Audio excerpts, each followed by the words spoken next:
getting ready for the Model EU, which is coming up on the 20th and the 21st of August, and we'll be welcoming a lot of enthusiastic secondary students from around the Canterbury region to the University of Canterbury.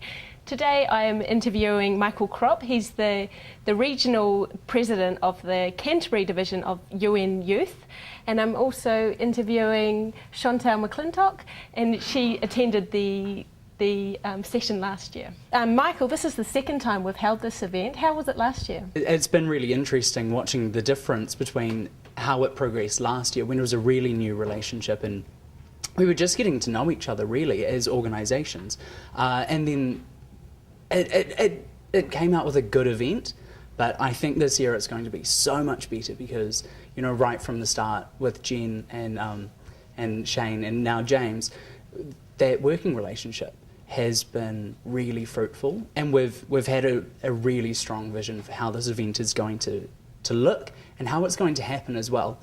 We've got our brains all sort of on the same page, and so I think it's going to be a really fantastic event this year. I'm really excited about it, actually. So it sounds like we can expect bigger and better things this year. Chantal, last year you attended.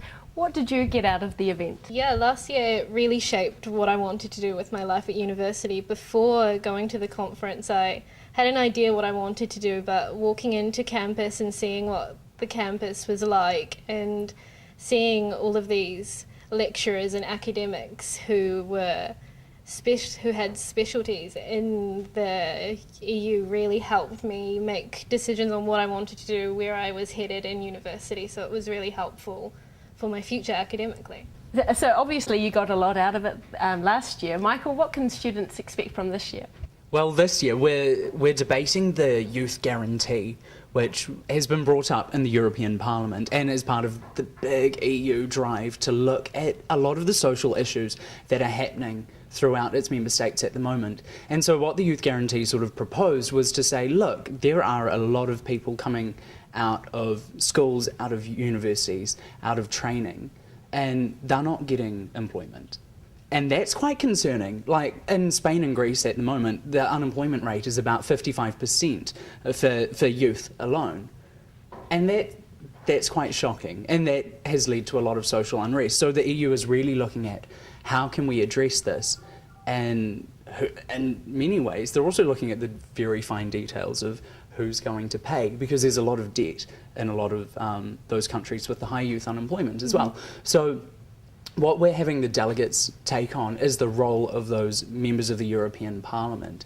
And so they'll be there debating from both their country perspective and their country party perspective, but also the party that they fit into most naturally in the European Parliament. So it's quite complex, and it'll be really interesting to see how that debate sort of pans out during the conference.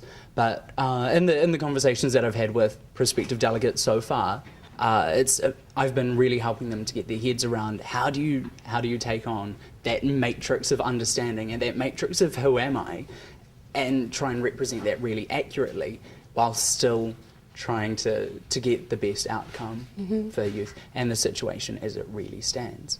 So I also understand that there will be a lot of support for students on the day. Chantal, what's your job going to be? Yeah, I'm going to be a special rapporteur. So my job is to be the expert on a given commission. So the people, the delegates, as Michael said before, they are going to be split up into different commissions as well. So like financial, human rights, which I'll be doing. And my job is if the delegates are unclear on something, I'm the one who has to give them an idea as to what it is, but not influence their decision, so they have the important information they need to be more informed about what they're proposing to change. And I understand that this is open to students from throughout Canterbury, so some students have to travel and perhaps stay the night. Michael, what sort of assistance is there available? Actually really excited about this one. The NCRE has been able to take hold of some very fantastic funding that I can't tell you how excited we are about this, but so there's teacher relief available. So teachers can come, they can take the day off school, 2 days off school as it is. But we can also get delegates from out of town, and we can reimburse a large portion of their travel and their accommodation for the 2 days. So that's really fantastic, and it makes it open and accessible to so many people from throughout the region. And that's something that we often struggle with, is how do you make an event happening here something that's still appealing to someone in Nelson? And so I've been in touch with teachers throughout the top of the South Island, I guess, and really have started to push this event to them, and they've been quite receptive to this assistance especially. Very exciting. It would be great to see a lot of students there. How do students and teachers find out more? I guess the first, and it's probably the most important place to check out the event, is on the UN Youth website. So that's www.unyouth.org.nz, and that has all the event information, and that's where you can register and you can fill out the forms, you can tell us, yes, I'll be having lunch, all those sorts of things. And so that's really important. And then also across on Facebook, we're really starting to build the event up and get the excitement bubbling. So both of those are essential, but registrations, UN Youth website. Great. So I understand that the days itself is split into 2 days? Yeah, it's split into 2 days. The first day is a training day, so they come in the afternoon and they learn what the EU is, they learn their role, what they're going to be doing, and then later on they get to have a networking time. So in that time they get to meet other delegates, they get to sort of see who's going to be in similar parties to them. And then the second day is when they actually get into it, so they get to show their understanding of the EU, they get to actually have a part in it. So thank you very much for speaking to me, and I look forward to the 20th and the 21st of August.